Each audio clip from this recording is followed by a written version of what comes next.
और इस वक्त की बड़ी खबर आपको बता रहे हैं, यूपी में हर मरीज का हर हाल में होगा इलाज, प्राइवेट इलाज का भी खर्च देगी सरकार।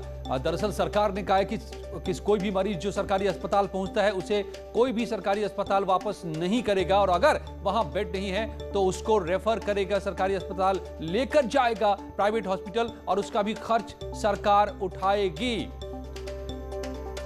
सरकारी अस्पतालों में गए मरीज को वापस नहीं लौटाया जाएगा। सीएम ने दिया है सीधा सीधा निर्देश। कहा है कि अगर सरकारी अस्पताल में बेड नहीं है तो उसे लेकर प्राइवेट हॉस्पिटल लेकर पहुंचाया जाए और उसका भी खर्च सरकार उठाए। अजीत सिंह हमारे संवाददाता मेरे साथ जुड़े हैं। अजीत, क्या जानकारी निकल के आ रही है, क्या निर्देश दिया है सीएम ने? देखिए, बिल्कुल मुख्यमंत्री ने साफ तौर पर निर्देश दिया है एसीएस सूचना को नवनीत सहगल को, जिसके बाद उन्होंने कि अब मुख्यमंत्री के साथ किसी भी मरीज को अस्पताल वापस नहीं करेगा। अगर सरकारी अस्पताल में बेड नहीं है तो भी निजी अस्पताल को मरीज भेजा जाएगा और पूरा खर्च राज्य सरकार उठाएगी। प्रदेश में इस वक्त सैनिटाइजेशन का काम चल रहा है। आपने देखा कि सुबह वो ऑक्सीजन को लेकर मुख्यमंत्री ने आदेश दिया, उसके बाद दवाओं को लेकर उन्होंने रेमडेसिविर जो है सभी सरकारी अस्पतालों में पहुंचाया, और जो प्राइवेट हॉस्पिटल है वहां से उनकी डिमांड मांगी गई थी। और अब सीएम ने साफ कर दिया कि किसी भी कोविड मरीज को वापस नहीं करेगा हॉस्पिटल। जब उसके पास बेड नहीं होगा उसी सूरत में वापस किया जाएगा, और बाकायदा इसके लिए एक मॉनिटरिंग टीम बना रखी है। खुद मुख्यमंत्री के पंचम तल पे जहां ऑक्सी ट्रैकर जो पोर्टल है उसके जरिए ट्रैक किया जा रहा है। 3 डिप्टी एसपी लगाए गए हैं। एसीएस जो होम है अवनीश अवस्थी उनको जिम्मेदारी दी गई है। तो कुल मिलाकर हर पल मुख्यमंत्री जानकारी दे रहे हैं और एक के बाद एक नए आदेश जारी कर रहे हैं। नहीं, तो इसमें बड़ी बात यह है अजीत कि ये कहा गया कि जो भी सरकारी अस्पताल में मरीज पहुंचता है, अगर वहां बेड नहीं भी है तो वहां से सरकारी अस्पताल उसे प्राइवेट हॉस्पिटल में लेकर जाए और उसका भी खर्च सरकार उठाएगी। ये बड़ा फैसला है। देखिए, बिल्कुल ये बड़ा फैसला, क्योंकि सरकार लगातार जिस तरह दबाव बन रहा था, ऑक्सीजन की कमी, दवाओं की कमी, मुख्यमंत्री ने बड़ा फैसला लिया। क्योंकि बहुत सारी जो सबसे बड़ी समस्या आ रही थी वो बेड की आ रही थी कि लोग अस्पतालों में भर्ती नहीं हो पा रहे थे। अब उसको लेकर मुख्यमंत्री ने फैसला किया कि अगर सरकारी हॉस्पिटल में कोई और वहां बेड नहीं है तो वहां के अस्पताल की जिम्मेदारी है कि वो प्राइवेट हॉस्पिटल में बेड की व्यवस्था कराएं और उसका इलाज सरकार मुफ्त कराएगी। अजीत, लेकिन इस बीच ये भी बड़ी खबर है ना कि बेड तो अब प्राइवेट में भी नहीं मिल रहे, वहां भी करीब करीब खत्म है सब जगह। नोएडा में पिछले 3 दिनों से लोगों को की भर्ती नहीं हो रही है, तो फिर ऐसे में सरकारी में बेड फुल, प्राइवेट में बेड फुल, तो उसके बाद फिर क्या रास्ता है? क्या सरकार अब भी विकल्प पे किसी पर विचार कर रही है, लॉकडाउन जैसे विकल्प को बढ़ाने पर? देखिए, बिल्कुल अजय, सरकार की तरफ से हर विकल्प पर विचार किया जा रहा है, लेकिन चूंकि पहले ही कहा गया था कि लॉकडाउन इसका विकल्प नहीं है, तो जो प्राइवेट हॉस्पिटल थे जिसमें मान लीजिए 500 बेड के हॉस्पिटल थे उसमें 100 बेड कोविड के थे, तो अब सरकार की तरफ से फैसला लिया गया कि उस पूरे हॉस्पिटल को कोविड अस्पताल बनाया जाएगा। ओपीडी पूरी तरह बंद की जाएगी और बहुत सारे हॉस्पिटल में ओपीडी बंद कर दी गई, राजधानी लखनऊ समेत। तो पूरे के पूरे हॉस्पिटल को कोविड अस्पताल के तौर पर परिवर्तित किया जा रहा है और इसी की वजह से बेडों की संख्या बढ़ेगी। बिल्कुल देखना होगा कि क्या हर मरीज, जो अब तक कई मरीज दम तोड़ रहे हैं, सिर्फ उनको ऑक्सीजन या ऑक्सीजन बेड नहीं मिलने की वजह से अब उनको इलाज मिलना शुरू हो जाएगा। सीएम योगी का बड़ा फैसला, सरकारी अस्पताल में पहुंचे किसी मरीज को नहीं लौटाया जाएगा। अगर वहां जगह नहीं है, बेड नहीं है, तो उसको प्राइवेट हॉस्पिटल भेजा जाएगा और उसका भी खर्च सरकार उठाएगी।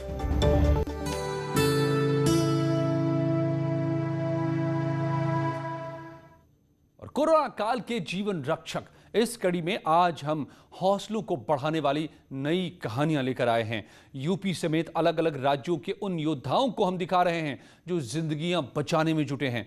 नोएडा में जब एक प्रेग्नेंट महिला को कई अस्पतालों ने भर्ती करने से इनकार किया तो किसने उसकी जान बचाई? देखिए ये रिपोर्ट।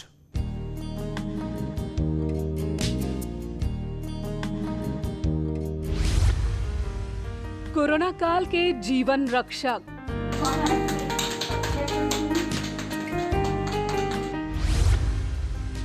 दुख हरने वाले महायोद्धा,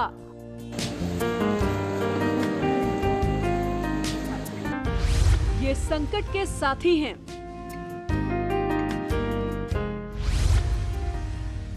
ये तस्वीरें नोएडा की हैं।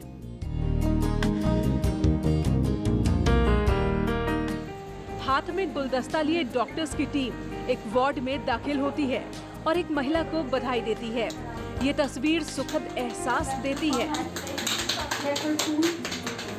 इस सुख को पाने के लिए मरीज को कितना दुख झेलना पड़ा, आप अंदाजा भी नहीं लगा सकते। इन मरीज की 8 महीने की जुड़वा प्रेगनेंसी थी। और ऐसे में ब्लड प्रेशर भी बढ़ रहा था। ये प्रेगनेंसी जो है बहुत प्रेशियस थी, क्योंकि मरीज का बांझपन का इलाज चल रहा था, जिसमें कि पहले 2 अबॉर्शन हो चुके थे और ये IVF यानी कि इन विट्रो फर्टिलाइजेशन से कंसीव की थी। और ऐसे में ब्लड प्रेशर कंट्रोल ना होने की वजह से मरीज का ऑपरेशन द्वारा डिलीवरी की डिसीजन लिया गया। पर कल रात में मरीज अपने अस्पताल में भर्ती हुई, जहां उसका कोविड का टेस्ट किया गया जो कि पॉजिटिव आया। इस अस्पताल में ऑपरेशन द्वारा कोविड पेशेंट की डिलीवरी की सुविधा उपलब्ध नहीं थी, तो उन मरीज के डॉक्टर ने हमसे कांटेक्ट किया। हमने हमारे एनेस्थेटिस्ट, हॉस्पिटल मैनेजमेंट, पीडियाट्रिशियन, हम सब ने आपस में डिस्कस करके मरीज के लिए बेड क्रिएट किया। रात में हमने सारी जांचें भेज के सुबह उन्हें ऑपरेट किया। मरीज का ऑपरेशन ठीक हो गया है, मरीज ठीक है, उसका ब्लड प्रेशर भी ठीक है। दोनों बच्चे स्वस्थ हैं, एक 2.1 kg और एक 1.7 kg। दोनों बच्चे नर्सरी में हैं एंड वो ठीक कर रहे हैं। हम आशा करते हैं कि बच्चे और माँ दोनों स्वस्थ रहेंगे। महिला की हालत गंभीर थी। प्रेग्नेंट महिला कोविड-19 की मरीज है, इसलिए कोई अस्पताल भर्ती नहीं कर रहा था। ऐसे में एक निजी अस्पताल आगे आया और महिला को न सिर्फ बेड दिया बल्कि इलाज भी यहाँ पर शुरू हुआ। ब्लड प्रेशर ज्यादा होने की वजह से ऑपरेशन करना चुनौती बन गई, लेकिन डॉक्टरों ने उम्मीद नहीं छोड़ी, महिला की सुरक्षित डिलीवरी करवाई। और ऐसे में ब्लड प्रेशर कंट्रोल ना होने की वजह से मरीज का ऑपरेशन द्वारा डिलीवरी की डिसीजन लिया गया। पर कल रात में मरीज अपने अस्पताल में भर्ती हुई, जहां उसका कोविड का टेस्ट किया गया जो कि पॉजिटिव आया। इस अस्पताल में ऑपरेशन द्वारा कोविड पेशेंट की डिलीवरी की सुविधा उपलब्ध नहीं थी, तो उन मरीज के डॉक्टर ने हमसे कांटेक्ट किया। हमने हमारे एनेस्थेटिस्ट, हॉस्पिटल मैनेजमेंट, पीडियाट्रिशियन, हम सब ने आपस में डिस्कस करके मरीज के लिए बेड क्रिएट किया। रात में हमने सारी जांचें भेज के सुबह उन्हें ऑपरेट किया। महिला ने ऑपरेशन के जरिए 2 बच्चों को जन्म दिया। डॉक्टरों की सावधानी की वजह से न सिर्फ दोनों बच्चे सुरक्षित हैं, बल्कि मां की हालत भी ठीक है। मरीज का ऑपरेशन ठीक हो गया है, मरीज ठीक है, उसका ब्लड प्रेशर भी ठीक है। दोनों बच्चे स्वस्थ हैं, एक 2.1 kg और एक 1.7 kg। दोनों बच्चे नर्सरी में हैं एंड वो ठीक कर रहे हैं। हम आशा करते हैं कि बच्चे और माँ दोनों स्वस्थ रहेंगे। धैर्य और समझदारी एक परिवार में खुशियां लेकर आई। एक साथ 3 जान बचा ली गई। नोएडा के ये डॉक्टर कोरोना काल के असली रक्षक हैं।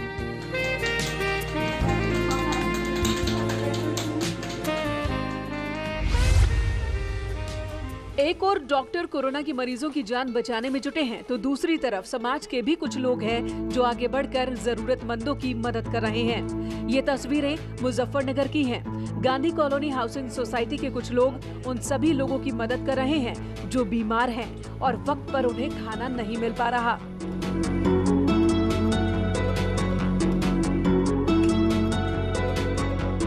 ये टीम कोरोना संक्रमित परिवारों के घर जाकर उन्हें खाना दे रही है। दोनों वक्त टाइम से खाना देने का पुण्य कमा रही है। कई लोगों के घरों में जैसे मान लीजिए कोविड पेशेंट हैं, उनके यहाँ खाने बनाने वाले भी असमर्थ हैं, उनके लिए हमने ये व्यवस्था पूरे नगर में शुरू करी है। जिनके घर में खाने में असमर्थता है बनाने में, उनके लिए सुबह शाम भोजन की व्यवस्था हमारी तरफ से करी गई है। तो कौन संस्था के द्वारा किया जा रहा है? ये गांधी कॉलोनी हाउसिंग सोसाइटी और गांधी कॉलोनी के सभी लोगों के सहयोग से किया जा रहा है। तो रोजाना कितने लोगों को लगभग? करीब अभी ये 4 दिन से व्यवस्था शुरू करी है हमने। इसमें 40-50 लोगों को खाना बन रहा है, सुबह भी और शाम को भी। कोरोना की वजह से इंसान कई चुनौतियों से जूझ रहा है। जिनके घर पर देखभाल को कोई नहीं, उनके लिए मुश्किलें और ज्यादा बड़ी हैं। ऐसे में समाज के लोगों को सामने आकर जरूरतों के हिसाब से मदद करनी चाहिए। मुजफ्फरनगर की ये तस्वीर कई लोगों को प्रेरणा देने वाली है। न्यूज़ 18 के लिए मुजफ्फरनगर से विनेश पवार के साथ ब्यूरो रिपोर्ट, नोएडा। ऑक्सीजन किल्लत की ज्यादातर खबरें बड़े शहरों से आ रही हैं, लेकिन छोटे शहरों में भी परेशानियों का अंबार है। खासकर पाकिस्तान सीमा से सटे जिलों में मुश्किलें ज्यादा हैं। ऐसे में बाड़मेर में 2 व्यवसायियों ने जरूरतमंदों तक ऑक्सीजन पहुंचाने का प्रण लिया है।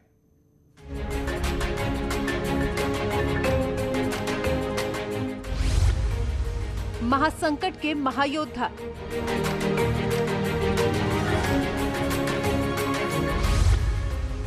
टूटती सांसों को थामने वाले,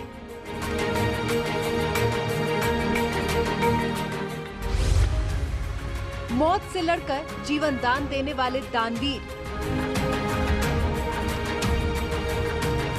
राजस्थान के बाड़मेर जिले के उन लोगों की तस्वीरें हैं जो इस संकट की घड़ी में लोगों के लिए दिन रात जुटे हुए हैं, जिन्हें ऑक्सीजन की कमी है, उन्हें मुफ्त में प्राणवायु दे रहे हैं। जरूरतमंदों को अब तक 500 ऑक्सीजन सिलेंडर भेंट कर चुके हैं और आगे भी इस सेवा भाव में लोगों की मदद में जुटे हुए हैं। मारामारी चलते हुए मैंने सोचा कि थोड़ा सा ये भी हम लोग मिलके कोई 100 सिलेंडर डोनेशन करें तो 1000 आदमी के कोई काम आए हमारे लिए भी। इसके लिए ये 100 सिलेंडर है, ऑक्सीजन भरे हुए सिलेंडर 100 सिलेंडर हम दे रहे हैं। पाकिस्तान सीमा से सटा हुआ जिला होने की वजह से किसी का ध्यान यहाँ की परेशानियों पर नहीं है, लेकिन इन नौजवानों ने पहल कर एक बड़ी मिसाल पेश की है। बाड़मेर जिला अस्पताल में 151 मरीज ऑक्सीजन पर हैं। रोजाना 25 से 300 सिलेंडर ऑक्सीजन की जरूरत होती है। ऐसे में बाड़मेर जिला अस्पताल को अब तक 600 सिलेंडर ऑक्सीजन दे चुके हैं। आम लोगों को भी ये मदद पहुंचा रहे हैं। बहुत ही एक बाड़मेर के लिए हमारे इन कोविड की बहुत ही इन्होंने बड़ा पुण्य का कार्य किया है। मैं बाड़मेर की जनता की ओर से इनको धन्यवाद देना चाहता हूँ कि इन्होंने ये जो हमारी मेन समस्या थी उसमें इन्होंने सहयोग किया। बाड़मेर के इन दोनों व्यवसायियों की लोग तारीफ कर रहे हैं और ऐसे ही लोग कोरोना काल में असली रक्षक हैं। Bureau report, news 18। अक्सर खबरें आती हैं कि कोरोना मरीज के पास परिजन नहीं आ रहे हैं या मकान मालिक ने बाहरी लोगों के आने पर पाबंदी लगा दी है। ऐसे में कोरोना मरीजों के सामने कई संकट खड़े हो जाते हैं। अगर घर में कोई अकेला है तो उसे खाने पीने की भी समस्या खड़ी हो जाती है। दवा फल लाने वाला कोई नहीं होता है। ऐसे में प्रयागराज में यूपी के एक मंत्री ने बेहद अच्छी पहल की है।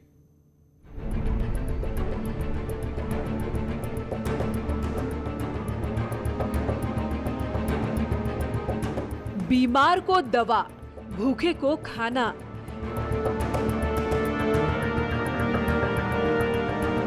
घर में अकेले रहने वालों के लिए आगे आए मददगार। संकट में साथ छोड़ने वाले भी हैं तो मदद करने वाले भी। और ऐसे ही एक मददगार की कहानी प्रयागराज की ये तस्वीरें दिखा रही हैं। योगी सरकार के कैबिनेट मंत्री नंद गोपाल नंदी और उनकी मेयर पत्नी अभिलाषा गुप्ता ने जरूरतमंदों के लिए एक मुहिम शुरू की है। जो लोग होम आइसोलेशन में हैं, उन्हें मुफ्त में खाना देने का काम किया जा रहा है। शुद्ध और पौष्टिक भोजन की व्यवस्था की जा रही है और इसके लिए एक हेल्पलाइन नंबर भी जारी किया गया है। अगर आप प्रयागराज में रहते हैं और होम क्वारंटीन हैं, आपकी देखभाल करने वाला कोई नहीं और खाने पीने की समस्या है, तो आप हेल्पलाइन नंबर 9936667701 पर फोन कर मदद मांग सकते हैं। वर्षों से लोगों की सेवा के लिए हमेशा से तत्पर नंदी सेवा संगठन इस कोरोना काल में भी लोगों के घर तक भोजन पहुंचाने के लिए, जो पूरा का पूरा परिवार संक्रमित हो गया है और भोजन बनाने में अक्षम है, उनके लिए सेवा भाव से आगे बढ़ा है और एक हेल्पलाइन नंबर जारी किया है जिसमें आप नंबर पर व्हाट्सएप कर सकते हैं और अपनी भोजन की जो भी आपकी जरूरत है उसको वहां पर आप बता सकते हैं। अगर आप खाना मांगना चाहते हैं तो दोपहर के भोजन के लिए सुबह 10 बजे व्हाट्सएप करें। रात के खाने के लिए दोपहर 3 बजे तक 9936667701 पर संपर्क करें। आपकी रिक्वेस्ट पर वॉलंटियर्स आपके घर पर खाना पहुंचा देंगे। व्हाट्सएप नंबर है वो 9936667701 है। मैं एक बार पुनः आपके सामने वो नंबर बोलती हूँ, 9936667701। इस नंबर पर आप केवल व्हाट्सएप कर सकते हैं और जो भी आपकी आवश्यकताएं हैं भोजन की, उसको आप उस पर बता सकते हैं। दिन के भोजन को बताने के लिए आप सुबह 10 बजे तक लिखा सकते हैं और शाम का भोजन दोपहर 3 बजे तक लिखा सकते हैं। आपकी सेवा में हमेशा तत्पर नंदी परिवार हमेशा आपके लिए लगा रहेगा। खाने के लिए आप व्हाट्सएप करें, कॉल बिल्कुल न करें और अपना पूरा पता लिखें ताकि खाना पहुंचाने में कोई समस्या न आए।